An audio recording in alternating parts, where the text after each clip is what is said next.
ces deux objectifs est largement positif. En effet, nous avons intégré l'ONCAV dès notre première année de mandat. Les activités de violence et d'indiscipline ont diminué. Cependant, il faut rester toujours vigilant. Osons le dire, les résultats sportifs de 2018 et 2019 sont catastrophiques. Les enseignements ont été tirés sans complaisance. Les mesures sont prises pour laisser reprenant sa place il y a une omission donc, pour que l'ASC reprenne sa place au niveau de la zone 5. Les commissions culturelles et organisation ont été la véritable satisfaction de notre association. Elles ont organisé des causeries religieuses pendant le Ramadan, des séances de tanibir, des séances de sim, un set-setal, le nettoiement de l'école Masser Gagne, la journée des souvenirs dédiée à nos membres et parents décédés. Les autres commissions n'ont pas bien joué leur rôle, malgré les absences du président. Le coordonnateur a pu assurer efficacement le fonctionnement de l'association. Une mention spéciale pour le trésorier général. En perspective, nous avons plusieurs projets de développement. Le renforcement des équipes avec comme objectif 3 coupes. Le renforcement des statuts et règlements intérieurs. Nos remerciements à M. Sen, Ngagne Diop, Hassim Diallo, Djili Diop, Colonel Ousmane Kane, Cheikh Mahi Sibi, Babacar Dramé, Maître Amadou Sall, Magay Niang, Moustapha Sarr, ainsi que Sen, Mbaye Sen, Ngagne Diop, Hassim Diallo, Djili Diop, Colonel Ousmane Kane, Cheikh Mahi Sibi, Babacar Dramé, Maître Amadou Sall, Magay Niang, Moustapha Cissé, ainsi que l'ensemble du comité directeur. Parce que nit amul dara lu boppam ñu woo la ci sa biiru ASC nga bàyyi say itte ñoo wuy si nit ñi fekkee waxtaan bi vraiment loolu maa ngi koy rafetlu bu loolu weesoo dafa am loo xam ne dama ci bëgg a wax tuuti loolu nag je crois que moo ñu yàqal lu bëri mooy suñu comportement xale yi au niveau du mouvement navétane. Le mouvement navétane dafa am benn rôle éducatif bu muy joué rôle éducatif nag vraiment waru ànd ak indiscipline suñu ASC bii tey jii boo gisee ñu dalu ginnaaw affaire u reewande suñu xale yi rek moo tax ñu dalu ginnaaw mais ñun à notre moment on avait un ASC exemplaire. Chaque saison on faisait apporter ici des titres de championnat ou bien des coupes man ci côté boobu laay waxee pour que au moins ren ak bii ñu sumb xale yi ñun ñi nga xam ne ñooy seen mag ñu jéem leen jegaay boo xam ne bu baax la pour jéem leen teg ci yoon pour ASC bi mën a évoluer wu dans de très bonnes conditions man daal loolu laay joytu loolu laay naxarlu loolu laa bëgg par exemple kenn si ñun ñëpp on est responsable que ren incha allah bu ñu yàlla may gudd fan ak wér-gu-yaram ñu mën a jouer rôle boobu quoi waaw auprès de notre frère cadet parce que ñun ñooy mag ñun ñoo war a ëpp xel ñun ñoo war a ëpp xalaat donc ñun ñoo leen war a teg ci yoon waaw man nag li may wax nii def maa leer parce que ASC Ragaju fu mu nekk man dama fay dem damay seetaani match nawetaan yi damay dem fu nekk leen fekk ci seen terrain entraînement yi mais des fois dinaa gis ay comportements yoo xam ne sont des comportements indésirables franchement parlé côté boobu laa bëgg par exemple le futur président bi ñuy élire cette année mu jël affaire boobu aussi mu téye ko en considération mu nekk loo xam ne aussi loolu moo war na ci lutter quoi parce que loolu bu ASC bi réussir loolu moo tax muy réussir bu ASC bi échoué loolu moo tax muy échoué ginnaaw loolu maa ngi gërëm ñi fi nekkoon yëpp doon liggéey ci ASC bi vraiment kontaan naa seen liggéey maa ngi leen di remercier ak seen disponibilité ku mel ni par exemple l'entraîneur bi fi nekkoon muy Djili Diop vraiment il s'est sacrifié il était tout près de l'équipe à chaque fois boo demee stade da nga fi fay fekk moom adjoint bi yëpp ñu ngi leen di féliciter ñu ngi leen di remercier man loolu laa amoon dans un premier temps lu may wax ok merci. rafetlu teewaay ñëpp bon man benn question laa bëggoon ñu leeral ko tuuti rek mooy question indiscipline bi ñu wax je pense que war nañ ko mën a gën a wàññi suñu programme bi parce que dama dégg ñuy wax indiscipline booy indiscipline bon je pense que indiscipline boobu ñuy wax noonu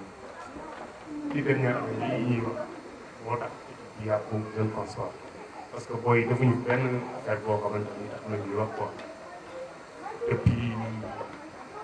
3 ans nii premier tour sax ñu ko génn te kenn duñ dégg rek je pense que ni kon war nañoo dama ñëwaat ñu ton boobu quoi ton bi ñu yoree indiscipline parce que booy ñoo fi nekkoon ñoo fi nekk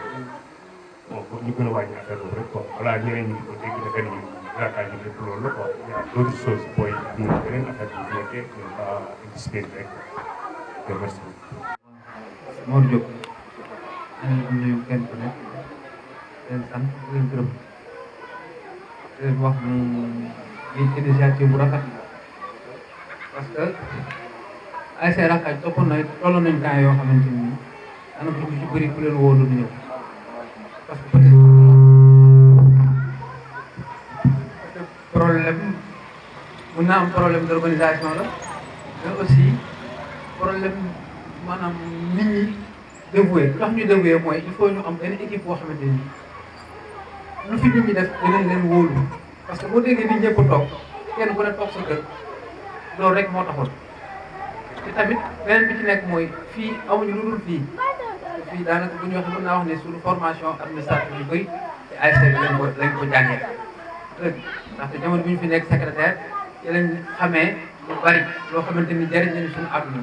donc mënuñoo fay équipe yi mënuñoo fay waa équipe bi donc fii famille lañ famille tax ñu nekk famille moom mooy fii ñun ñi fi nekk ñëpp mën naa wax ne ay frère lañu ndaxte koo xamante ni da ngeen a màggandoo juddoondoo nga fekk mu juddu bu fekkee say rak la da ngeen fekk ñu juddu màgg sa kanam yaroo sa kanam ba nekk mag kenn ku ne yor sa kër kon donc ay frère lañ quoi am na loo xamante ni nii donc ñi nga xamante ni ñoo gën a nekk ndaw ñu respecté ñu gën a nekk mag bu ko defente ni nii affaire yooyu ñuy wax yëpp affaire discipline ak indiscipline du fi am dëgg parce que bu fekkee ne dañoo bëgg ñëpp di ñëwaat dafa am yoo xamante ni façon comportement yoo xamante ni dañ ko jéem a éviter ñu xam ni luy defar moo gën luy yàq dëgg parce que amuñu lu dul quartier bi parce que dañ ni dafa am mag bu baax bu ne wala ngay defar quartier bi defaral sa néeg ba pare après nga génn sa ëtt kër soo génnee ci ëttu kër bi nga soog a ñëw ci quartier bi après nga soog a dem ci mairie bi soo paree mairie bi nga def noonu la ñuy defaree jikko yi mais du ñu xëy bëgg a defar jikko yi ci kaw nañ defar jikko yi ci biir ba pare soog a génn defar jikko yi ci biti loolu daal laa amoon ci li may wax maa ngi leen sant nag di leen gërëm. Première année, sur le dernier match, il y a un joueur qui a cagé 4 chèvres. Ça nous a coûté 100 000 francs. Ça, c'est pas normal. Quand nous gagnons, c'est pas normal. Donc, il y a une certaine discipline. Mais j'ai parlé de projets aussi. On a 4 projets. Le premier projet, c'est la brûlée de la caille. Donc, moi, le deuxième projet, on a des poulaillers, 200 guinées. On a commencé à vendre les poulets. Le troisième projet, on a un projet pour vendre les pains. Moi, qu'est-ce que vous avez avec une boulangerie de la place. Et le dernier projet, on va installer un centre multimédia. Donc, Fania est un ordinateur, un imprimante. Donc, on est en train de chercher le local. Merci beaucoup. Une boutique de la cage, pour en train de dire des maillots,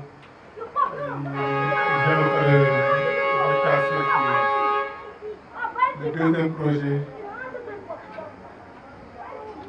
on a un petit poulailler. Nous avons 200 poulets, nous avons donc c'est clair aussi. Le troisième projet, on a un contrat avec Ibrahima Ndiaye dañuy jox pain après ñoom c'est un pourcentage kooku aussi dañu bëgg def benn kiosque non benn kiosque frontière benn robinet bi ak benn loolu ko ñoom xaar 3 kiosques boobu aussi si ça marche ça peut apporter beaucoup d'argent. Le dernier projet c'est un centre multimédia transfert d'argent traitement de texte tout ça boobu aussi may nañu ordinateur may nañu maintenant bu leen bëggee précision ma nekk président. wax naa ni 6 mois moo la gis 6 mois bu liggéey mais tey bu ñu duggee si renouvellement ay place de président mandat bi ni muy demee voilà bureau bi fi nekkoon mooy continuer loolu daal laa bëggoon mu nekk protocole suñu bopp. Merci. Élection du bureau comme ni ñu daan def dañuy leen proposer benn bureau dans tous les cas maa ngi si biir bureau bi mais am na bureau bu ñu leen proposé après boo leen si d'accord merci beaucoup. li waral waa frontière yi di kaas mooy li ngeen def parce que AG ñun waruñu nekk fii ci koñ bi ñuy AG te yëguñu ko bon ma ne leen loolu bu fekkee da ngeen fii parce que AG dañu existé ku jënd carte de membre doo fa ñëw man loolu laa leen leeral mais bu ma sañoon comme li ngeen ma waxee nii ngeen ñëw ci base bi demande parole laaj lan moo tax yëgaluñu leen AG mais man jàpp naa ne AG bi peut-être ci panel bi la jàllee ci groupe raakaay bi la jàllee foofu la jàllee te ñun ñëpp foofu lañ ko déggee mais jàpp naa ni am na ay boo yoo xam ne nii ñu ngi ci quartier bi di sonn trop ci raakaay bi kon donc man jàpp naa ne war naa mën a gën a yaatu ba ñoom it ñu yëg ko ba détails yooyu du am suñu diggante ak ñoom parce que damay bañ rek ñu ne defaat nañ seen AG te ñun ñu ngi sonn bu dégg ci ASC bi yëguñu ko quoi franchement looloo taxoon rek mooy yóbbante ñoom seen kàddu am na mooy côté Amdoulaye Traoré frontière côté boobu man dama bëgg ngeen fa déglu jeunes yi gën a waxtaan ak ñoom parce que des fois ñoom li ñuy wax rek mooy lépp lu ñuy def ci raakaay rek côté benn côté la koy lu ñu koy defee mooy côté robinet bi yaay xëy na ñun mag ñi am na côté yoo xam ne ñun duñ ci topp mais xale chaque jour rek moom li nekk ci xelam nag lay wax su ma sañoon nag yéen ñi jiite affaire yi yéen a koy wàcc. toog ak ñoom waxtaan ak ñoom xool ñoom lu leen metti fekk si leen ci ñoom lu ñu bëgg am nga des fois soo leen convoqué rek ñoom ne leen ñëw leen robinet bi yaay des fois am ñoo xam ne dañu ah donc lépp lu ñuy woote rek robinet bi yaay lañ koy woote moo tax man côté boobu dama bëgg ngeen liggéey ci ak ñoom mooy dem fekk si leen parce que des fois mag ci dafay fekki xale rek dina am lu bëri lu muy wàññee ko ci ñoom posé leen déglu leen ñoom ñu wax seen xalaat ak li leen metti su ko defee ñu xool na lañ koy trouvé moo gën ñoom ñu naan dañuy def lii wala suba dañuy def lële mu nekk ñaari divergence yoo xam ne kenn du xam fu mu jëm moo tax man côté war laa lancé appel mooy yéen ngeen wàcc foofu xool ñu ko concerné ngeen waxtaan ak ñoom boo jeunes yëpp parce que Amdoulaye Traoré bi dafa xaw a yaatu ba côté jumaa ji bu mag dafa demee côté bu jeunes yi nekk foofu dem ba sama côté dem ba côté Ibrahima Ndiaye te ñoom ñëpp bokkuñu programme bi ñuy kii ñi dañoo gëm raakaay bi ñenn ñoom ñoom léegi côté Rochette lañ gën a féetewu moo tax man su ma sañoon nag da ngeen di wàcc côté boobu woo dafa benn réunion comme ni ngeen defee AG fii ngeen dem ba côté boobu dafa AG boo xam ne ñoom ñëpp dañuy génn ñëw ngeen toog ñu sottante ay xalaat xool lan mooy solution bi ñu def ko loolu daa amoon lu ma ci yokk. laaj ndax projet bu nekk pour mu leeral ci nopp ñi fi nekk ñëpp ko ndax ñi ciy liggéey ñëpp dañ leen di fay ak ci ASC bi la ñuy jógee loolu mooy sama première question beneen question bi mooy xam nga affaire bi lan moo fi nekk fii mooy problème de dévouement moo fi am xam nga ñun ñi nga xamante ni nii ñoo ngi dëkk côté fi ñuy wax nopp kenn mosu faa defee réunion kenn mosu faa defee ASC kii assemblée générale ci chaque jour kenn du ñu njëkk ci ASC bi kenn ëpp luñ ciy def bu dëgg te tamit panel bi ñu ubbi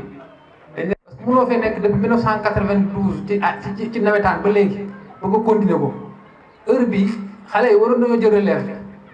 dem parce que 92 ku fi nekk jamono jooju ay jeunes lañu ñu def fi suñu formation def fi suñu lépp bàyyi fi dem liggéeyi yor suñu njaboot kon donc heure bi xale ñoo ko dañoo waroon ñoom la ñuy gunge fi kenn warul xaar ñu wax la dara dégg nga ne am na ñëw nañ côté bii ñu dëkkee ñun kenn mosu ñoo jox réunion sax ba dañuy jox assemblée générale ñun toujours kenn duñu dëkk fii du dëkk kon nag xam nga nit ki bu mu xaar ne dañ koo pousse ci ASC frontière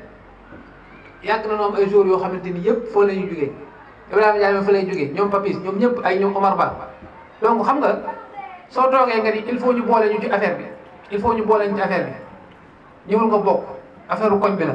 xam nga ñu ñuy wax ni kenn amul jot dimanche sax duñ am jot mais dañuy sacrifié wu parce que li ma waxoon benn jour benn réunion am na loo xamante ni su ma ko fi gisoon duñ ma gis mais façon d' organisation bi ñu commencé di organiser moo tax ñun ñëpp ñu ñëw parce que koñ bi la ñu am bu ñu ko liggéey ñoom la ñu liggéey doxaguñu demaguñu fenn ñu ngi fii lañ dëkk continué dëkk fi donc lu ñuy liggéey ñun ñëpp ñu war a jàpp mais aussi bu ñu jàppalee ñenn ñi ñuy jàppale ñun dañuy jàppalee ñi nekk ci suuf donc ñoom ñoo ci war a njëkk a jàpp suñu déggee ni ay su ma romb fii gis ni ASG moo am damay ñëw toog lu dëgg parce que il faut ñu génne aussi suñu xel affaire frontière affaire nopp affaire fële tant que génn fi du sotti depuis loolu depuis 20 ans la ëpp na loolu chaque jour kenn ku nekk naan frontière nga dëkk ki nopp la dëkk ki nangam la dëkk loolu dafa war a dañ quoi du dëgg parce que bu dañee suñu xel yi rek ñu mën a dem avancer quoi loolu la am na j'ai dit ku am loo bëgg bu ñu amee réunion pour on t'invite nga ñëw poser sa problème boo ko poser ñu tontu mais des enfants ñoo xam ni ñoo sama doom la bokkoon classe dañoo perdre le temps sama doom moo sama doom la bokkoon classe et puis c'est des enfants impolis très impolis là tu le dis c'est des choses très impolis ñu respecté woon ma moom ñoo perdre le temps ASC ku bëgg a créer man je veux que ñoom man boo sañoon ñu créer ASC te man frontière laa mos a nekk man fa laa joué maa nekkoon capitaine de frontière avec les meilleurs des fois les meilleurs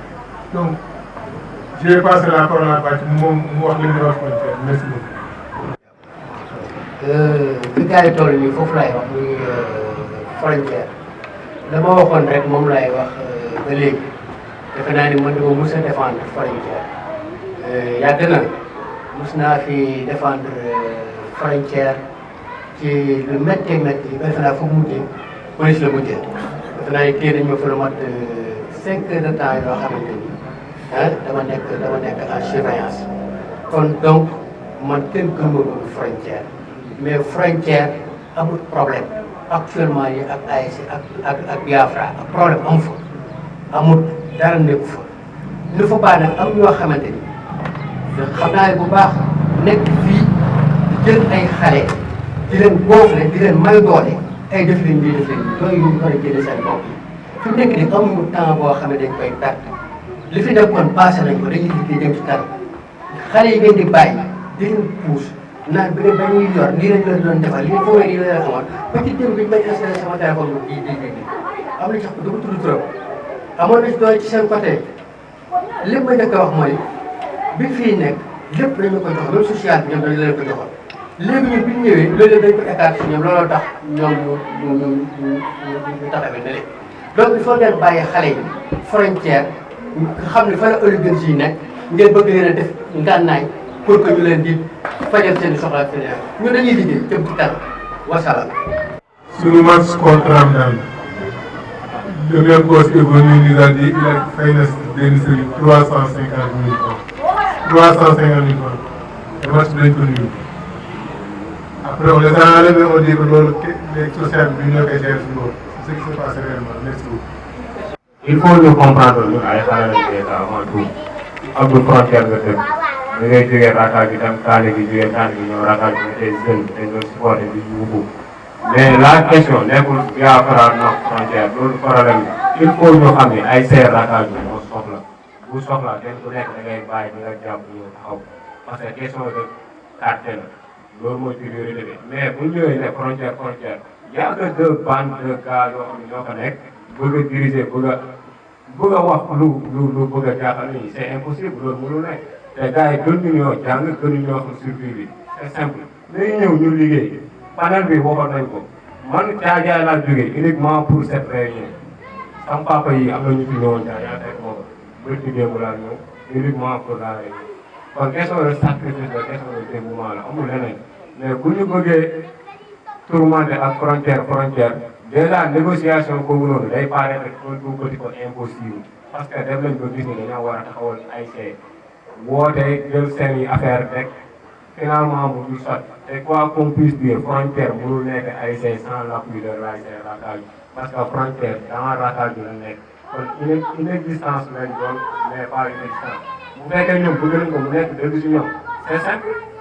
dañuy ñëw jaar fi ñu war a jaar selon la voie hiérarchique ñu accordé leen wala bu fekkee liggéey kese moo leen tax a jóg ñu ñëw la porte est grandement ouverte pour tout le monde nañu ñëw ñu liggéey père wax na ko léegi ñun ay xale lañ ñoom ñoo fi nekkoon heure bii waroon nañoo retraité toog mais vu les défaillances et le mal contenu de l'ASC moo tax ñoom ñu ñëwaat pour économie loolu moo ci ne kon nañu ñëw ñu ànd ñu liggéey man loolu rek laa amoon lu may wax waaw di jéem ñi liggéey si poste bi damay di fay kii bi ma tudd centre multimédia bi dañ leen di fay yooyu ubbi fast food dañ leen di fay ak gardiennage dañ leen di fay poulailler bi am na ku fa nekk dañ koy fay merci beaucoup. comme lu ngeen di wax rek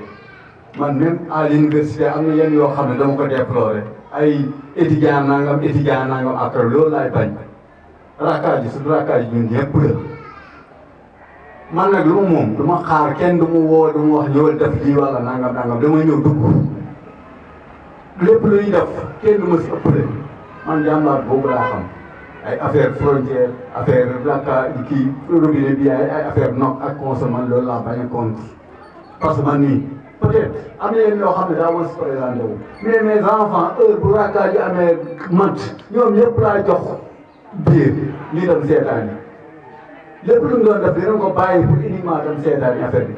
kon nag affaire yi ay frontière ay kii yooyu amu fi nit ñëpp ñëw dox benn say liggéey pour l'avancement de Rakkal parce que man je suis là depuis 82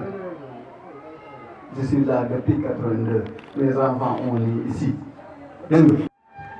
te ñëpp seen intention mooy defar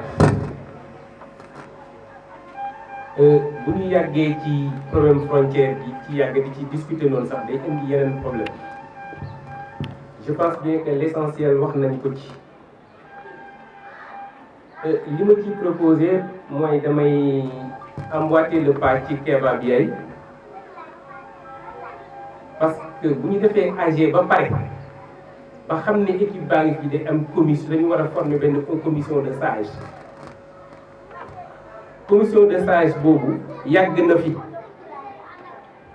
ñun bi ñu nekkee dirigeant amoon nañu commission de sage boobu man ci commission de sage boobu ci laa bokkoon kan moo ko doon diriger mooy Mamadou Lamine Ndour Blin ñen ñoo nekkoon ci jigéen ñi moom mooy sama grande sœur Koumba Lawbe ñun ñoo formé woon commission boobu def naa day génn ñi sax ci la bokkoon ci commission boobu dañ daan xool fi nga xamee ne tàng na rek ñun mag ñi ñu dem fa waxtaan loolu mënul ñàkk ci koñ mënul ñàkk ci association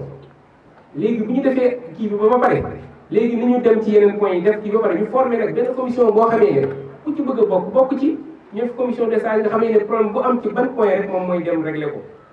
ñu waxtaan ceeg ñooñu ak des choses comme ça parce que ku boot bukki xaj baaw laa ñun ñëpp ñoo nekk mais ku ci nekk bokkul jikko ku ci nekk bokkul tempérament ku ci nekk bokk ñun waaw effectivement mënul des réunions des assemblées générales mënul passé fu nekk mais commission mën na am boo xamee ne day dem di jël ci problème yooyu moom ci lu koy gën a baaxal rek ci la bokk formé woon nañ ko fi loolu laa bëggoon intervenir di remercier ñëpp. ASC bi toll na foo xam ne ay at ci ginnaaw amuñu benn résultat jëluñu ko bokk mais amoon nañ équipe mais jëluñu ko tey jii bu ñu bàyyi kenn gis nga boo yooyu ñuy wax noonu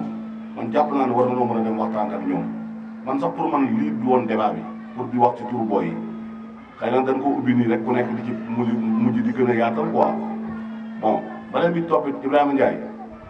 man d'accord ma si sa kàddu sànq te mon frère nit bu fekkee da nga nekk ci groupe gis koo xam ni mooy gonfler booy yi di yàq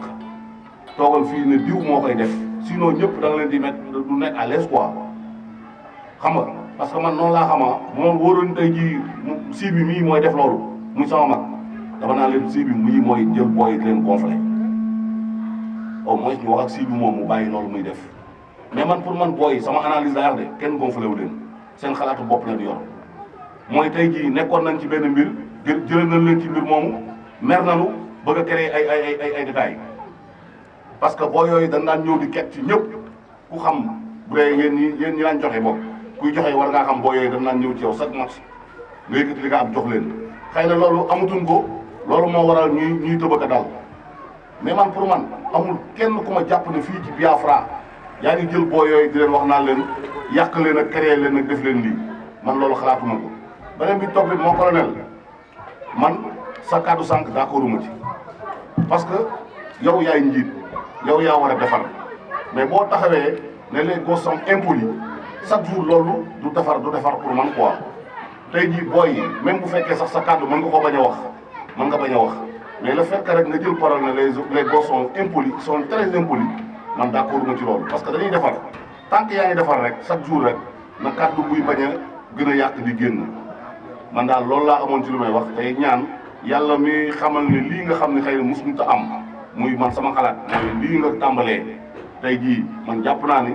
rakkaa ji mosul woon toll ci nii ñuy préparé jëm ci newataan ñu ne ñu ngi jaay ay t-shirt ñu ne ñi ngi cotisé ñii ñu ngi def lii ñii ñu ngi volonté wu pour nangam man jàpp naa ne loolu xëy na daana am ay cotisation mais lii nii mosul am kon nag ñaan yàlla ren jii ñu jéem a dajale ñëpp te ñaan yàlla jël coupe bi lu gëjoon am fi man daal franchement daal loolu laa lay ñaan colonel lépp loo man rek ci lu ko gën a mën a oyofal ak lu ko gën a mën a yombal ba ñun ñëpp ñu nekk benn yal na yàlla may kattan boobu ba nga mën koo eggale je vous remercie. 875 recette match contre GAD 35 918 recette des matchs contre La Rochette 14 032 francs recette des matchs 44 de finale contre Ndomi nous avons eu 107 250 ça nous fait au montant total des quotes-parts de l'année une somme de 306 917 francs. dañ jàll waaye bii moom. non même il faut que j'en parle il faut que j'en parle. ah il faut que j'en parle. bi ñu defee AG dañu wax ni ku nekk nga jël engagement looy cotiser bi ñu jëlee engagement ça doit faire 152 000 francs par mois. En un an on a eu 250 000 francs.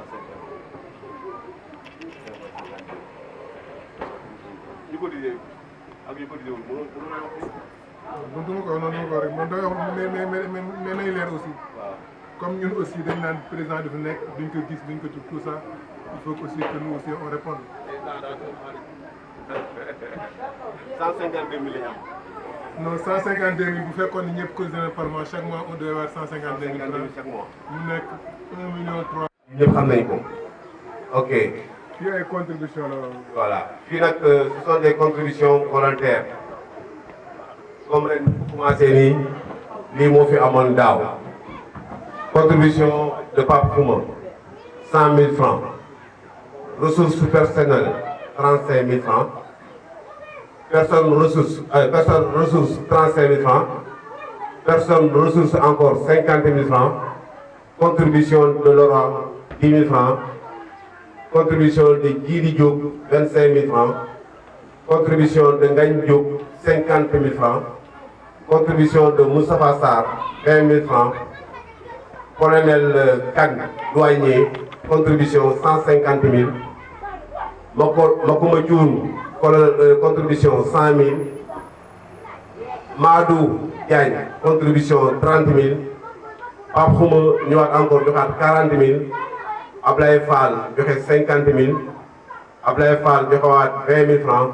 Moustapha Sarr colonel Sarr joxe 100 000 francs boo boolee lépp mu nekk 780 000 francs. Moi, en tant que président de la commission des finances, je prends la parole aujourd'hui d'une façon très solennelle. Je vous félicite yéen ñëpp ñëpp nga xam ne jël ngeen seen xaalis ngeen def ko ci ASC Rakaju à part la cotisation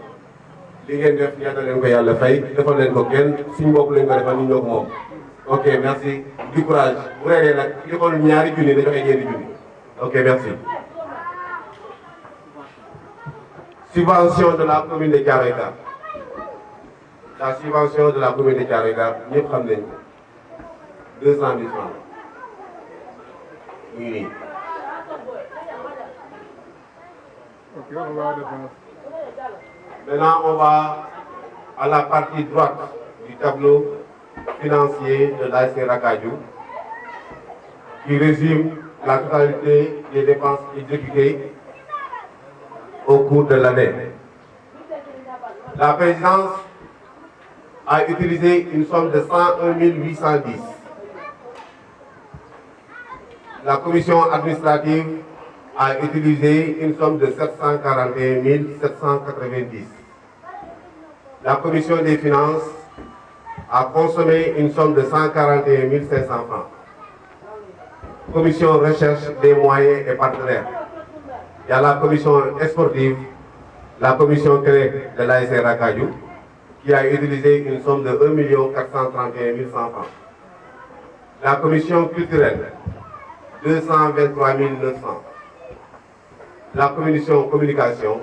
de son inexistence, 0 francs.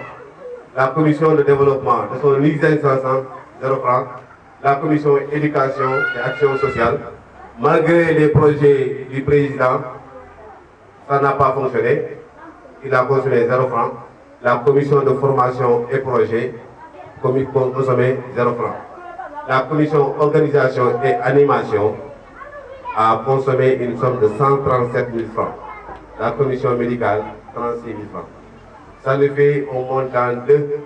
2 813 100 francs. Pour nous aussi, on a un détail. On va gagner du temps, mais un peu de détail après. Vous n'avez pas de questions. La situation financière de l'ASC Rakaju se présente comme suit. Le solde précédent, il y avait 128 850. Les recettes, les entrées, moins. Ça, c'est la dernière année. Oui, c'est la dernière année. Nous avons un solde négatif, ce qu'on appelle un solde négatif de 128 850. Recettes d'hiver, 588 000 francs. Carte de membres, 20 000. Recettes des manifestations, il n'y en avait pas. Recettes des matchs, il n'y en avait pas. Cotisation, 1 230 350. Ça nous fait un montant d'entrée dans les caisses de l'ASC Rakaju, une somme de 1 709 500 francs. En cette année 2019-2020, les dépenses mentionnées sur le tableau se résument comme suit. La présidence a consommé 280 000 francs. Toutes les autres commissions n'ont engendré aucune dépense, sauf la commission de développement qui a consommé une somme de 400 000 francs. Ça nous fait une dépense totale de 680 000 francs en l'année 2018-2019. Et 2019-2020. Disponible dans les caisses. Disponible dans les caisses, il y avait 1 29 500 francs. On ouvre le débat. Avant d'ouvrir le débat, on a un problème au niveau. léegi boo xoolee par rapport woo naa commissaire bi mais ko defal tout pour que nga fexe sa élément yi di monté ci rond point qualité fooy croisement bi ak Fallou war a dem parce que korog xaalis bien fa moom Abdou nee na ma sa fekk na ko bu ma waxoon dañ ma wax turu ki mu jël téléphone am benn gars bu yor iPhone 11 ay 19 heures booy ñu téye loxo yi pressé ko jël téléphone mu yóbbu te yooyu il faut que ñu jéem cee bàyyi xel bu baax a baax waxtaan ak commissaire bi su fekkee jar na ñu renforcer leen mais suñu koñ moom pour le moment na leen jéem a taxawal cadre de sécurité bi parce que nag comme ni ma la ko waxoon benn jour football neex na trop mais suñu dëkk bii ñu defar ko ba mu normal ba suñu papa yeeg suñu yaay yeeg suñu soxna yi ku bëgg a génn ci yoon ci jàmm ak salaam te kenn du la sonal man pour man sax looloo gën newataan man chaque jour moo ko nag football bi moom baax na trop mais dëkk bi normal ba nit ñi bu ñu bëggee génn ku bëgg a xew yaakaar naa moo ëpp doole foog man nag nee naa la woon heure bu ñu ci paree am na lu ma waxoon naa ko def participation mooy doon sama participation tamit ci ASC bi man sama wax tax ñu rek day direct dëkk bi neexutul corona bi téye nañu am nañ fi ay voyages mun ñoo dem ci li may far sama salaire ci lay mën di jël def sama participation nee naa bu ngeen demee pour préparer visite yi am naa ay matériels yoo xam ne nii benn 15000 lay jar naa leen ci wutal 4 muy sama participation te yaakaar naa ni fii képp ku fi nekk rek même li ñu doon lim sànq ñi def ak ñi deful ñëpp a ngi def parce que man daaw jël naa sama xaalis Assane Yaadi mii xëy na leeralu ko parce que xaalis bi nga leen joxoon bi ñuy recruter man lan woo ci kaw ma leen 250000 pour ñaari booy jóge woon parcelle Assane dëgg loolu dëgg booy jóge woon parcelle mooy bi nga may abbu fii xaalis bu raakaay bi ci kaw maa ma leen 250000 yéen booy ngeen ko kiyee boo yooyu tamit man personne maa leen jëloon ku nekk daal 50000 francs yaa ngi dégg te xëy na yooyu binduñu ko mais yooyu yëpp garaawul parce que man bu ma xam-xam ni raakaay bi damay dem bakkaan bi sax ñu ma gannaaw yow raakaay doon la xamee wala mu yóbbaale fii ay nit ñu ne ma gannaaw yow yaa ngi raakaay ba léegi man leen noonu léegi yooyu moom bàyyi naa ko est ce que comprendre nga te raakaay ba tey jaral dama tey bu doon football nam doon demee may jiite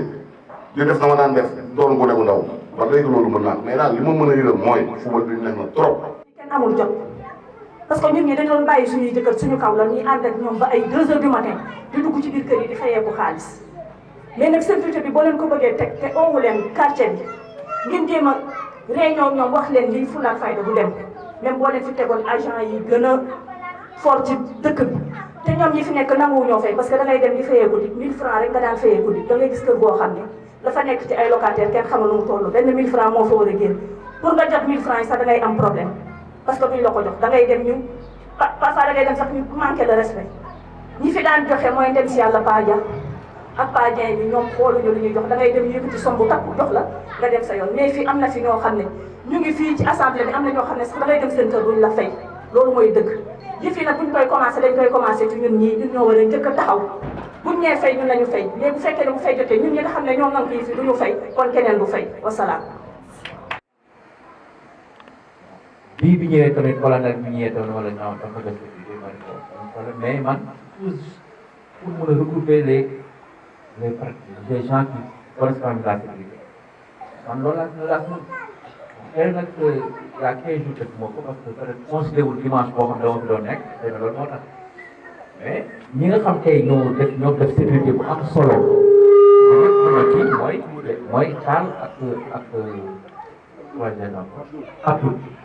ak Ndiaga Dramé ñoom ñëpp def vraiment sécurité boobu pendant 1 an boo xam vraiment ça s'est très bien passé bi mu ñëwee j'ai dit que Ndiaga gère-moi la sécurité mais n'a pas voulu on est là ko Ndiaga gère-moi la sécurité mais mu ko léegi maa ko gère léegi lu ma mën a mooy convoqué comme tey dimanche maa ngi fi dama leen wax naa sax ak lu ma comme dimanche maa ngi tey taal kon tey nañ daje voilà mais effectivement sécurité moom ñëpp la soxal ñëpp ñu soog a taxaw mais nag ñii ñoom am nañ ci xel léegi il faut que convoqué leen ñu waxtaan xool ñoom ban yëpp mën nañu les voies et moyens yi mën a jaar affaire mën a taxaw loolu la quoi maa ngi remercier. donc demal si Ousmane. jégaluwaat ci li may nar a teel a dem dafa am engagement yi mën a nekk sama bopp ñàkk fee mën a teew nag moo tax il faut ma ñëw donc mooy ñëw dañu gis ma laaj ñu nuyu kenn ku nekk këram ak santam di masaw yéeroon liggéey bi nekk ci naaj bi ba ñu agsi fii di jaajëfal ñi si jàpp def ci seen alal seen doole seen xel ba ñu agsi fii ñetti mbir rek laa bëgg ñaan su fekkee am naa droit ñaan ko ñaan leen bu yéen waaye benn bi mooy fekk naa fi jàmm day fa ma nekk ci Dakar ñëw jàmm laa fi dégg toujours day ñaan jàmm jooju sax jàmm jooju nag li may indi mooy kenn ku nekk yéene sa borom li ngay yéene sa borom gis naa ko yëg naa ko may ñaan yàlla sàmmal leen ko da ngeen leen góorgóorlu nit ki loo góorgóorlu yéen a ngi lay ñoom ba jógu saaga am loolu sant ko yàlla def sant yéen ñaan loolu sama kanam sama ginnaaw nag sax parce que ñu loolu ñu gis ñaareel nañu wóoloon te am na bu pare dama koy ñaan gën koo doon parce que man ñu def naa ñaax moo ñu fi def ngeen gën koo doon kenn ku nekk wóolu ko loolu kenn ko jàpp jàppale c'est-à-dire dernier point mooy sécurité bi ngeen wax am solo ñun fa ñu tëdd ci Dakar suñu déggante amul sécurité suñu xel du dal suñu njaboot yi donc sécurité boobu yéen a ngi ciy taxaw alhamdulilah waaye ñoo ngi ciy fàtte lenn nag mënul ñàkk sàmm yu bari dem dañuy fay d'accord mais il faut am ñoo xam ne dañuy jàpp may ñaan ñi nga xam ne yàlla mën loolu condition bu recensé ñi nga xam ne lu mën ci am mais mën nañu yokk seen bopp yu bari ñu mën sama xalaat la nag sama engagement la dama la engagé kenn loolu la ñaan gën a liggéey ci loolu te dina xam ne lépp lu ñuy def ci seen xel yi su ngeen ma gisee su ngeen ma gisul na leen déglu bu baax a baax parce que ñàkk teew ak ñàkk permanent mais lépp lu ngeen def naa ci incha allah jërëjëf.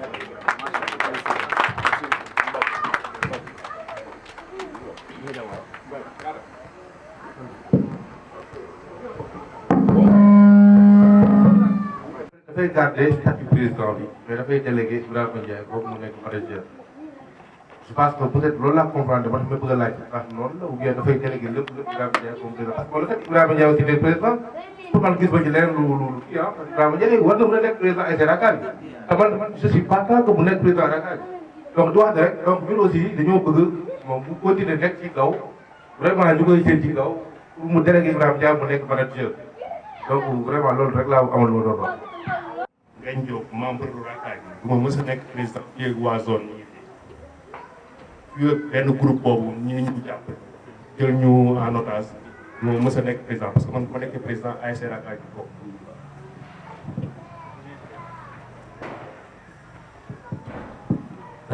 comme kii nga sufaat yi mais nag dama ni lu dafa nekk loo xam ne dafa pratique ba mu ëpp danoo war a toog ba bàyyi lu fii ak weer nawetaan ñëwagul ñu xaaraat tuuti gën a consulter nit ñi xoolaat ndax amul ñeneen ñu bëggaat dafa mën noo toog fii ci biir daal bi rek mel ni c'est programmé li ñu def nii dafa mel ni lu programmé la Ibrahima Ndiaye xam na ko amul lenn nu koy jeté ci nga xaar di nga jéem a sànni xeer mais comme présidence la danoo war a toog ñu gën a consulter wu yàqantuñ ko moom comme du fi colonel bi nekkee mu géré dem ak ñun ba ci kanam ñu xool fii ba bool am ndax ñu amaat yeneen nit yoo xam ne am na ñoo xam ne nekkul si tente bii te dañ doon fayal pour affaire Biafra est-ce que ñooñu tam bëgguñ tam nekk présidence dafa war a nekk un vote mais warul nekk rek fii rek ci biir AG bi ñu xëy rek ne lu est-ce que dañuy proposer Ibrahima Ndiaye est le président de l'ASC Rakaaj non non loolu dafa pour si ASC bu day ne Rakaaj du fekkee ne ñun équipe mag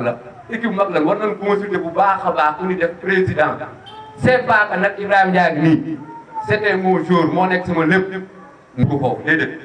tànk dégg naa si ay parole lu nekk mu ne bu ñu xool ne frontière wala nopp wala robinet déedéet ku nekk mën na nekk président ñun amoon nañ ay ñoo xam ne ñu ngi doon jàppale si suuf bëri nañu yàlla xam na ko ñoo xam ne kenn bindu fii sax seen tur mboqulooy xam na si dara ñëpp xam na si dara te pourtant ñooñu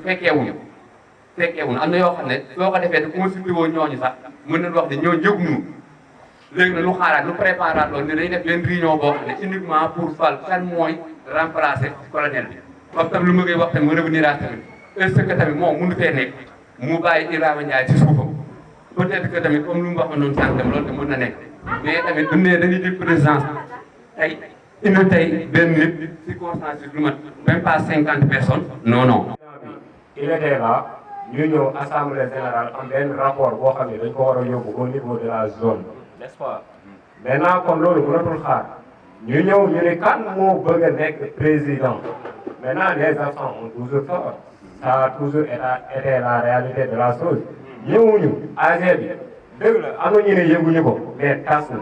parce que communication ci ñaari point kese lay demee de bouche à oreille wala par réseaux sociaux loolu la dem na maintenant ñu ñëwul mënoo reporter di leen xaar loolu impossibilité la mënul nekk nee nañ dañoo dafa proposer est-ce que c'est forcément tey la war a nekk. forcément tey la war parce que. lan la ñu war a appliquer ne tey jii balaa ñu koy jógee il faut que ñu am président loolu fa la ko defoon kon nit ñi kon duñu indiwaat benn argument. mais assemblée générale la tudd. mais assemblée générale nga jógee ñëw rek tey. pas de dialogue.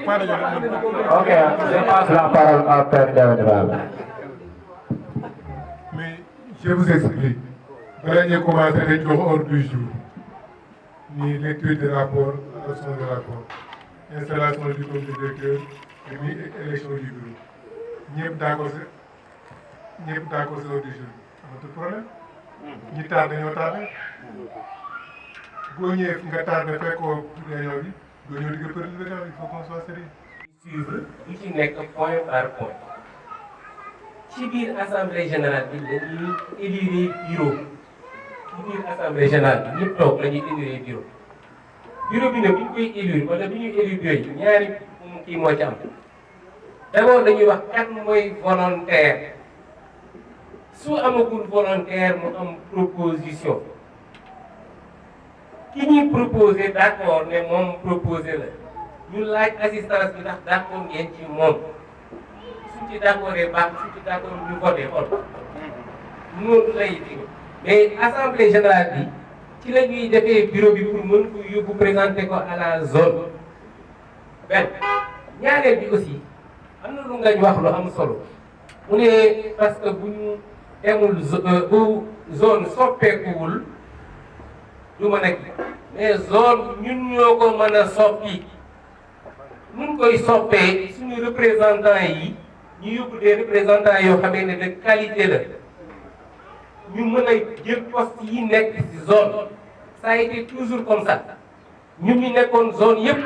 Kéba nekk na zone Assane nekk na zone man mii nekk na zone ñun ñëpp nekk nañ zone dañ daan yóbbu des gens yoo xamee ne suñu demee ñëpp dañ leen di ragal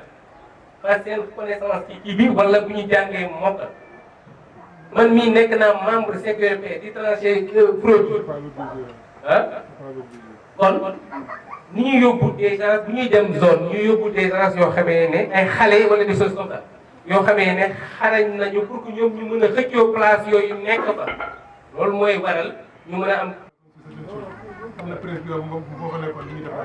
parce que aussi il faut que qu'on respecte les textes bala ngay dem fenn il faut nga xam texte sinon dañ lay nas texte man zone président secrétaire ñoo bind sama kër guddi pendant 4 heures ñuy waxtaan pour ma arranger parce que dama ko jàppoon lu may joué si texte laa koy def dama ko teg si xeex dama ko teg si dama ko teg si il faut bien connaître les textes. Ok, on revient au poste du président. Qui est d'accord pour qui est contre pour Ibrahima Ndiaye? Qui veut l'être? Qui est candidat? Personne. Je propose Assane Yade. Le président propose Assane Yade, président sortant de dire.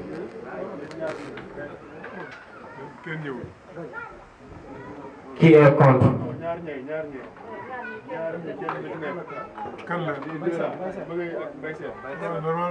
Non, ça ne se passe pas comme ça. Vote du monde. Ah, da ngeen di proposer, ok.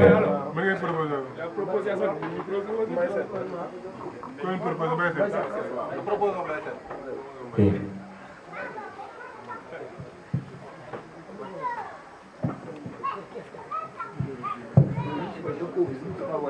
Je retire Assane, on est d'accord pour Mbaye Sène. Troisième vice-président chargé de la communication. Qui est contre? Qui s'abstient? Approuvé.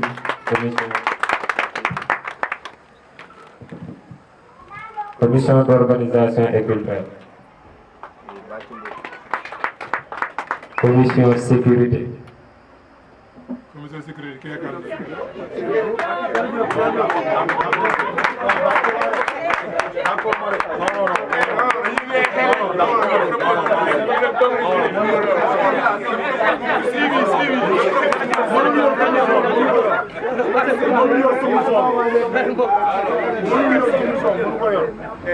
Commission sécurité.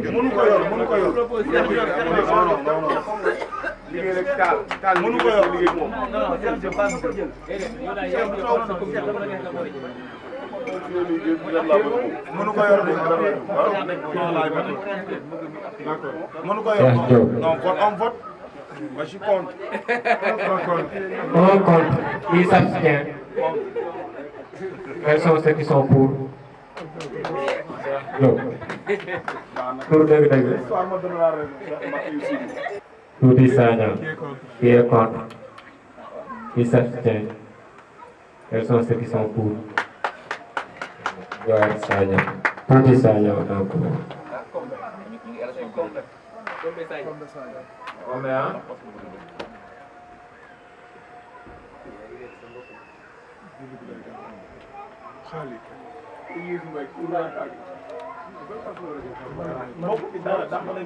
voilà man sama kon fu ma dem damay bokk jugoo Trésorier, Salim Diop moom tout le monde d'accord. Trésorier. Qui est compté? Alain Diop. C'est le maire. C'est lui qu'on a prouvé. Oui. Mako da gëstu maam. Mako ngi nii.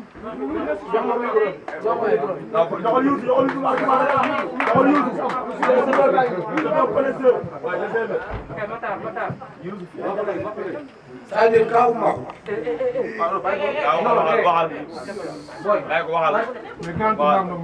c'est-à-dire kaw ma ñu bëri xamuñu ce qui se passe c'est-à-dire Mahou ñu bëri dañoo def ne zone de cas suspend or que c'est pas ça booy bi ñu ñëw ci zone bi man maa ne ko Khadim Dieng moo toog ñu ne ñuy dem zone ma ne ko xaar. non match naa kay suspendre benn raison. non non non c'est-à-dire PV boobu bi mu génnee dugul ci turam mun naa témoin dugul ci turam c'est-à-dire foofu mënuñu fa dugg booy ba jusqu'à présent amul benn PV bu génne bu mu PV man laaj 2 ans bopp voilà bu mujj bi la loolu mais PV bi génn kon kii non c'est-à-dire PV bi ko suspend PV bi jusqu'à la preuve du contraire zone añu ko man maa la waxoon zone secrétariat c'est-à-dire mooy mënul wax PV bi ko suspendre ñuy wax booy PV bi ko suspendre ak PV bi ko génne bokkul PV bi teg di nawetaan PV boobu bu ñu koy lire booy añu ko non non nous on fait ce qui est sûr. Voilà. Président Magueye koo xam ne ñu ngi koy remercier di ko féliciter avec tous ses membres du bureau avec le vaillant travail qu'ils ont acquis. Ils nous ont laissé avec un solde de 576 000 francs CFA. ba ma nekkee ASC Rakaaj boobu ba léegi lii mosu fee am kon nag bureau boobu ñu ngi leen di gërëm ñu ngi leen di sant. recette d'hiver maanaam yenn manifestation yi ndaw yi mooy bi doon def 145 000 francs. carte de membre 42 000 francs. côté bi moom am na loo xam ne il faut ma attardé wu ci tuuti mooy polémique bi indi nii ñu ne moom kenn ku nekk balaa ngaa jël parole wala balaa ngaa wax wala balaa ngaa dugg ci bâche bi war ngaa gàddu sa carte de membre nga téye ko wane ni carrément lii moo tax yow nga fonk ASC Rakaaj yu jël ASC Rakaaj yu def ko sa xol. buñ toogee atum lëm xale yi wër jaay carte de membre amuñu lu dul 42 personnes jënd carte de membre loolu c'est pas encourageant. loolu c'est pas encourageant de telle sorte que xaalis bi nga xam ne muy jaay carte de membre bu leen laajee daf leen war a laaj normalement waru leen laaj bu dee yéen gëm. maanaam ma ne ko man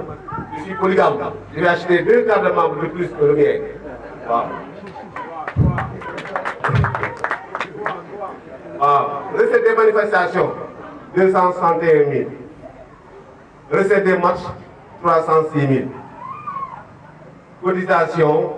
270 000 les gens de bonne volonté yoo xam ne dañuy joxe seen participation contribution au soutien d'aménagement centre 780 000 francs bon subvention 200 000 emprunt 126 000 francs ça nous fait un total d'entrée de 2 707 500 francs lii lañ jot a am ci année bi lii moo duggoon suñu kees bon loolu mu jeexee actuellement comme que ASC bi day liggéey te xaalis day liggéey il faut xaalis bi génn waaw xaalis bi nag dafa génn ci ay anam yu leer parce que nous avons un trésorier qui est superbe et puis qui est extraordinaire c'est mon frère Aliou Diop il a bien tenu notre caisse il a bien géré notre caisse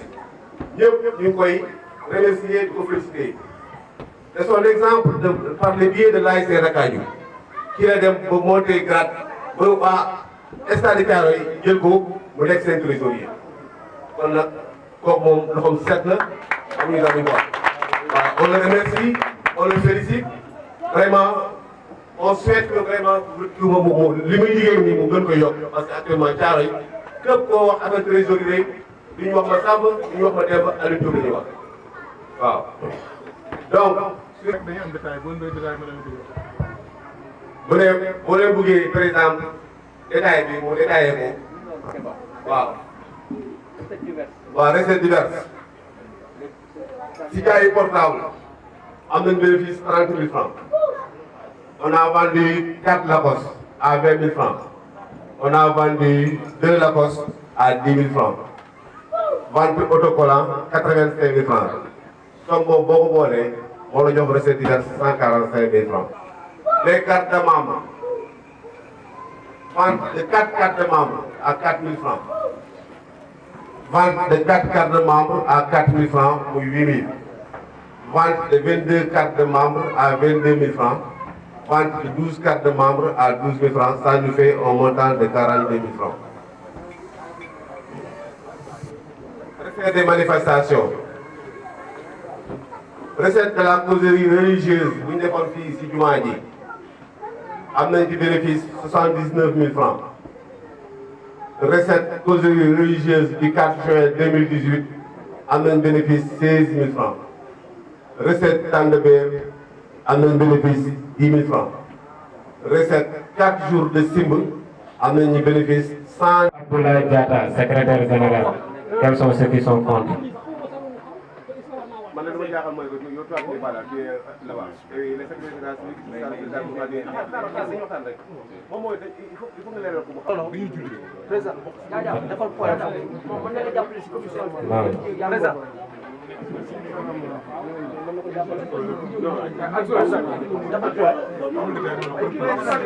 Donc on propose Alpha Diallo. Maholo. Adjoint.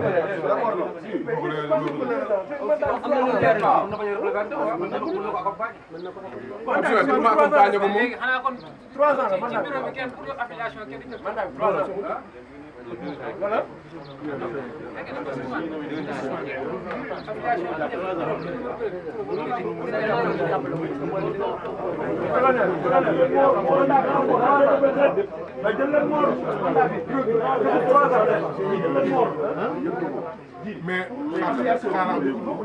mënu ba xam mandat bi 3 ans la. mais gars yi ñu bëgg dem jàkka jooy non c'est réglé c'est réglé mën nañu ko gérer après secrétaire général rek si non man c'est-à-dire xam man. non je propose. président man Xaali ak Mbaye. président man. Mbaye bi LR bi. man président man dama bëgg man ñu wax man ban raison moo tax man du ma dem zone. non yow. man dañoo naan nii rek. Mbaye si Youssou xaar ma wax la. on a joué ma fekk na même président fekk na ngay saaga man bàyyi saaga nga saaga kon di saaga. waaw d'accord waaw d'accord waaw d'accord léegi foofu la léegi amul benn problème man moom bu fekkee moom noonu lañ koy demee rek man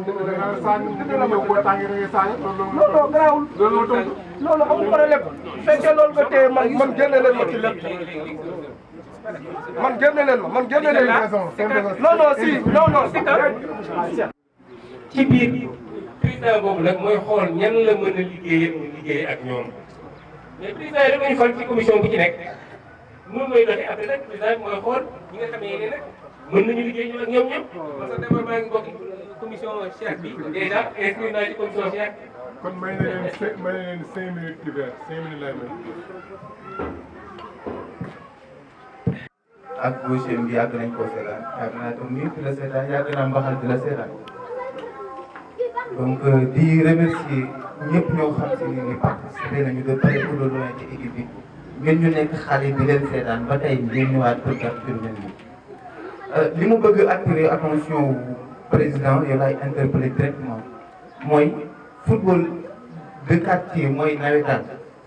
léegi dañu dem ba dañ ko édulcorer maanaam mooy dañ ko rax léegi parce que football buñ koy wax d'abord mooy da ngay jéem a jàpp ci booy yi nekk ci koñ bi ba pare mu nekk ay koñ ak koñ motivation yi ngeen di wax ak xaalis bi ngeen di am di ko dépenser ci bi ay yenn booy ñu jóge ci yenn àll bi buñ ñëwee xaalis mu leen fi indi bu ñu amul daal duñu fubal bu ñu amul ay terre duñu fubal kii yàgg naa centré daal di ginnaaw moom mi tànk macha allah tànk bu ñu la yoroon donc jiil et cetera ñi nga xam si nii bu ngeen bëggee maa ngi lay wax Ndiaye président yow laay waxal parce que yaay dirigé loolu il faudrait que man mooy sama plaidoirie muy au niveau de Racaille bi au niveau de la zone 5 d'une manière générale mën nañu am ñu au moins les 11 partants ñoo am au moins les 7 yoo xam ni c'est un mandat à 4 ans c'est un objectif man nga ni ma tey ñii lay commencé ñoo ñooy dem après ñu may leen temps aussi boo yooyu développé parce que am na boo yoo xam ne ay centre de formation lañ nekk ci koñ bi lañ jóge ñun ñooy jóge ay kaan yi di jóge ay Vénétin donc question de motivation loolu dafa am importance à ce que 70% de l'effectif de l'équipe soit issu du quartier man loolu dama ciy bëgg a insister bu baax a baax leneen li nga xam si aussi bëgg naa ko wax mooy tamit que ni la violence équipe yu bëri problème mu violence dañuy am te comme ni ko président colonel waxee les choses se règlent pas à travers des textes bu ñu la mënee ak lu ñu mënti def boo demee seet boo kii da ngay am benn mauvaise image au niveau des autres équipes te loolu tamit war nañ ci mën a taxaw incha allah président li ñuy wax kii la ñuy interpellé pour ñu mën a bàyyi sur la par rapport ak commission supporter mën nga supporter sans pour autant nga toj sans pour autant nga yàq parce que li nga yàq après équipe yi dañ koy donc loolu la bi suma seen tamit nit ñi gën ci bàyyi xel que ni ñun xëy na dañoo ñëw pour yàlla def na am nga terminé ñun man dañoo ñëw pour jàppale équipe bi jàppale la zone d'une manière générale parce que ci dëkk bi lañ dëkk te mënuñoo arbitrer la zone 5 d'une manière générale amul benn équipe boo xam ni mën nañ la arbitrer wala mën naa la arbitrer parce que Racaille laa dëkk kon nag man lan laa war a mën a jëriñ sama dëkk mooy ñu jàppale leen système yi mouvement ñu def mu nekk au niveau de local muy Racaille mu nekk au niveau de la zone 5 parce que xëy na ñoo ngi jàng benn matière bu am importance muy management du sport des clubs d'une manière générale kon yaakaar naa ne ay potentiel yoo xam ne au moins de la zone war nañ ko mën a exploiter ko au niveau du carré pour que mu jëm ci kanam man loolu moo tax ma doon ma ci mais je devais aussi m'abstenir comme tout le monde mais comme yàlla def na ça fait 20 ans may arbitré ba nekk à un championnat de haut niveau te mënuma jëriñ la sama kër sama équipe te mënuma leen a arbitré kon war naa la mën a jëriñ ci benn côté loolu taxoon ma am occasion mu ñëw di leen remercier di leen sant di leen gërëm di rafetlu surtout mag ñi nga xam dellusiwaat nañ ñu ñi nga xam ni ëllëg moom ngeen ñu bàyyi yal na yàlla def lépp doon jàmm. mu leen si xalaat d'accord ngeen ok d'accord donc je rappelle un truc ñiy kaas duñ leen ñu tëj sécurisation léegi am nañu Orange Money 78 527 90 525 97 97 Orange Money Racaille. ku xam Racaille ñu nga xam. nekk ba jeex. waaw boo ngeen def plus jeune ak. da ngay gëral ba tax rek ci tànk yi amoon. donc da ngay remercier Racaille. di remercier en même temps Colin Sarr ba nga indi Racaille. mu fekk Kambal moom ci daal moom bu Racaille. au moins ñu feeñal. tax ñuy feeñal. ñu mën a gagné. xaaru rek wala engagé rek pour ah kay wala alors. donc kay affaire kenn mënul kenn moo mën a lu ma noonu dañ génn rek bii di doog génn kon ngeen a mën a gagné. alors yaa ngi xam dara taw ak ñoom fekk ak sax les joueurs aussi le gisal il faut mu ay caractère sax on a pu gérer ci numéro yàlla. il faut ay anciens yoo xam ne ay ñaar yoo xam ne ay j'ai pas vu aujourd'hui ah ñun ñëpp jàppale dëgg yàlla bu nëb jàppale ma dirigeant aussi même chose lu ma leen wax rek ñu ne d'accord lu ma leen wax ñu d'accord ñu jël groupement Padois xaw fat jàppale ñu parce que loolu moo mën ma def ma dara ñu mën yàlla ñu mën àndaloo jàppale waaw donc pour ko léegi c'est 28 ans vous avez pensé à moi mun na rek di baax la sax damay ñëwaat damay continuer mais daa kii baax ah j'ai eu le temps mais je vous remercie colonel bi parce que on est nombreux au camp boo xam ne ay fóola ay laay gomam kas kii moom sama genn wàll la bàyyi ma wax la rek moom sama genn wàll moom xam na ne man toj doog laay def mais moom noonu la ko xam nga mooy tuuru président man maa xam nga moom man am moom su ma programme rek mais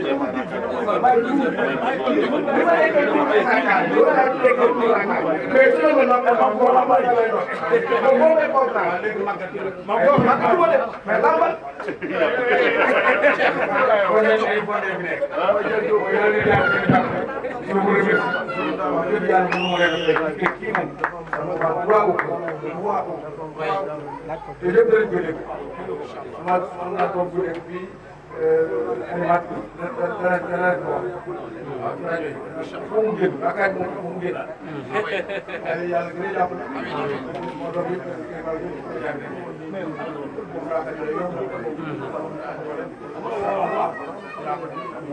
lii nag moom xam nañ ne sama waa droit wu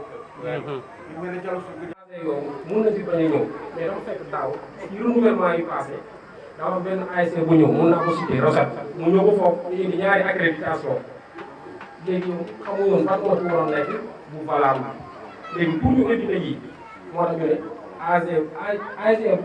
bu def ASC ñu yabal ko benn membre zone mu ñëw superviser ko toog nañ xam nañ ñan lañ ci délégué ban bureau la ñu def loolu moo doon sama présence mënoon naa bañ a feeñ sax mënoon naa bañ a wax parce que bi ñu wax naa ko moom ci ginnaaw laay toog. loolu dong la woon lii nag dafa am lu ma fiy gis bu rafet loo nga xam ne gars yi sax dañ koy wax ay ASC du troisième millénaire bu demee nawetaan ba muy dem générer ay emploi ci li mu fi jot a dégg nii loolu c'est à magnifier te tamit AG bi yaa gën a assisté ay AG de waxuma pour plaire kenn mais dafa nekk au niveau ay projection ay def ay rapport financier yu ñu détaillé lii ça incite les agents bu ñu fi gisee ay pas ay lépp di dépassé lii dañ koy ñaan muy am ci ASC bu ci ay club mu mel lu mel nii lii lu ñu rafetlu la di leen gërëm nag wane na yaakaaru am na toujours ressource humaine de qualité bu fi nekk ñoom ñoo ko war a exploiter rek delluwaat bu ñu waroon nekkaat maa ngi leen di gërëm yéen ñëpp. Bon, donc maintenant il sera accompagné par une équipe dont l'ancien président muy colonel Sarr. Parce que li yëpp li ñu def aussi c'est pour préparer la relève bon surtout mënuñu continuer di ko continuer nekk toujours mais il faut quand même préparer la relève maa ngi leen di remercier bu baax beneen problème moom mooy Kébé waaw Kébé aussi il faut que ñu remercier ko parce que pour ce qu'il a fait pour l'ASC parce que c'est notre but mooy suñu but de merci parce que xam nga ay entraîneur bu jegee comment dire ay joueurs am dafa mën a gérer et Kébé a réussi il a réussi à gérer les joueurs yi tamit dañ nekk joueurs yoo xam ni yoo xaw a nekk tuuti mais il a réussi à les gérer encore une fois Kébé ñu ngi lay remercier lii la colonel defal ëpp nga loolu la colonel defal li la rakkaat defal ëpp nga loolu donc encore une fois ñu ngi lay remercier bu baax di la féliciter si décoration bi bon vraiment di la ñaan yàlla aussi yàlla dëgëral sa taxawaay yàlla bàyyi la ko si kanam encore une fois jërëjëf merci donc ñu ngi jox président mu def le mot de la fin.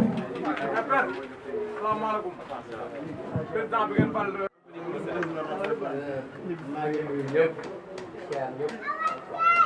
di delluwaat sant yàlla mi nga xamante ni moom moo dogal lii tey donc maa ngi sant yàlla bu wér di tàllal loxo nag ñëpp mën naa wax ni yan diis na mën naa wax ni diisul bu ci ñëpp jàppee rek donc mën naa woyof ba kenn du ko yëg loolu ñu xaalis suñu poos boo xamante ni Ibrahima Ndiaye moom mooy doxal ASC ñëpp ñoo ci def seen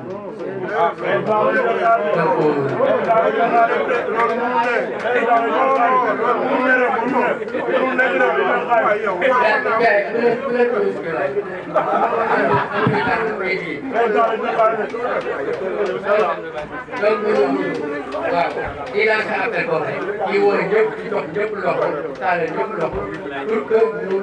ànd liggéey doon benn pour que ASC bi jëm ca kanam léegi li ma ci wax dama ci sant yàlla parce que defe naa ni ASC bu mel nii mi ngi soog a am soo tuddee fi sax mu xaw a am ay kii mais dafa koy sant yàlla jàpp ni dafa nar a baax parce que lu nar a baax en général day xaw a tuuti yëngu-yëngu yi ci am nii dama koy sant yàlla bu baax a baax a baax a baax lii nag dama ASC Rakaaj bi desee man lii laa wax ne moom laa desee ASC Rakaaj jël parce que j'ai tout fait pour l'ASC Rakaaj def naa ci suma doole bi ma koy am bi ma amatul kàttan bi ci biir terrain bi daanaka def sama doole donc titre bi rek moom moo ma dese woon te titre bi nag nit ñoo ko def lu rëy wala muy du dara ne ko doo fi tax nga def loo fi warul def wala nga dugal nit ñi fële fële ñu koy jëmale c'était juste nga kër yi lépp lu ñuy taxawal il faut mu am njiit nag day jàpp ne kenn moo koy jox ne suñu borom moo koy jox doomu aadama bu kenn jàpp ne yaa ngi tëb Samba lañ jox wala ma Demba moo lay lii am tey du kenn fii suñu borom la suñu borom grade sa ngi ne defe naa ni lu ko gën a association bu ko gën a mag caaga fu nekk nii amul maa fay 90 président donc loolu tamit dama koy sant yàlla les anciens joueurs de Stade de Thiaroye ñu ngi fi yor benn association bu mag boo xam ne léegi ñëpp ñu soxla man maay président kon donc lii du gan donc maa ngi koy sant yàlla baax ñëpp ñu fi teew ñëpp gërëm naa leen sant naa leen donc liggéey bi door na li nga xamante ne moom la war a doxee nag donc bu ñu dajee réunion rek. dinañ la jàppale. li nga xam ne moom la ñu am parce que dañu xëyoon nekk ci ay activités mais juste rek remercier waa Rakaaju encourager leen di leen wax ne yoon bi yombul mais li xew fii tey c'est vrai que fekkee wuñu commencement bi mais bi ñu ñëwee xam nañ ne fii jàmm rek moo fi xew donc vous avez montré la voie jàpp naa ne kon waa Thiaroye yëpp ASC yi fi nekk yëpp war nañu suivre exemple bii mieux ñun ak colonel Sarr on travaille tout le temps ensemble te gis nañu innovation yi mu apporté ci équipe bi jàpp nañ ne tracé na yoon bi donc Ibrahima Ndiaye yoon bi déjà leer na la ñëpp jàppale parce que liggéey bi yombul yen bi yombul parce que dajale mbooloo mu metti mais bu ci ku nekk di ko teg loxo yen bi dina wàññeeku donc ñu leen di sant di leen gërëm di leen encouragé di leen wax ne ñun aussi GRADES ñëpp lañ fi nekkal Thiaroye yëpp lañ fi nekkal jàpp leen ne vous êtes notre partenaire parce que en fait li ñu bëgg mooy que ASC yëpp nekk ay cellules GRADES donc àllal nañ leen loxo ensemble nous allons travailler pour relever les défis qui nous interpellent parce que Thiaroye nekk na ci situation bu difficile ku nekk daf ci war a dugal loxoom donc gars yi le chemin est tracé amul benn problème on ira ensemble bu soobee yàlla faire des résultats très probants yoo xam ne ñëpp moom lañ doon yaakaar yàlla mën na ko sañ na ko yàlla nañ ko yàlla defal ci barke Seydina Mohamed je remercie tout le monde merci beaucoup. parce que bu ngeen dégloo yeneen équipe yi football fii yëpp Dakar di dem bay jël ay coppite 500000 par match mooy niveau bi lay waa zone yi liggéey ba mu toll foofu niveau boobu maa ngi leen di ñaanal ngeen jéem koo togg ba mu toll foofu ba nga xam ne équipe yi football ak président yi yor équipe bi ak ñi participé ci nawetaan yi seen coono mën a wàññeeku vraiment daal loolu daal daa leen doon sase yéen waa Thiaroye GRADES ak Thiaroye suñu ko waa zone ko bu ngeen teggee ngeen mën ci dimbali vraiment je vous remercie. santaat yàlla ñu ngi ci Seydina Muhammad sallallahu alayhi wa sallam ah comme na woon fa woon rek yàlla jàppale leen jàppale ñun ñëpp ci barke inaa fatahnaa laka fathan mubiinan li yaxfira laka Allahu ma taqaddama min zanbika wa ma ta'akhkhara képp ku fi indi aajo rek yàlla na ko yàlla fajal aajoom quartier bi yàlla na fi yàlla wàccee jàmm yàlla na fi yàlla saxal jàmm yàlla na fi yàlla def barke yàlla na fi yàlla def salaam ñi nga xamante ni aussi tamit def nañu ay jéego ba ñëw dugg fii lépp lu waay indaale woon ci ab soxla rek yàlla na ko yàlla fajal soxlam